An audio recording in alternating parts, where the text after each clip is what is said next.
Established in 1903 by millionaire tomato farmer William Colley, the Colley Square Village is a glimpse of Old South Florida at its best.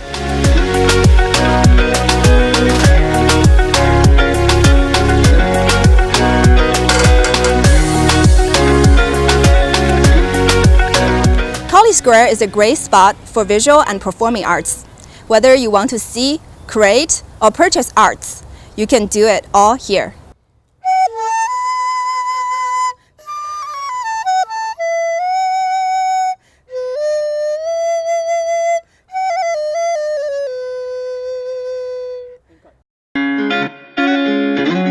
The world-famous Tea Room restaurant is in a traditional Victorian atmosphere.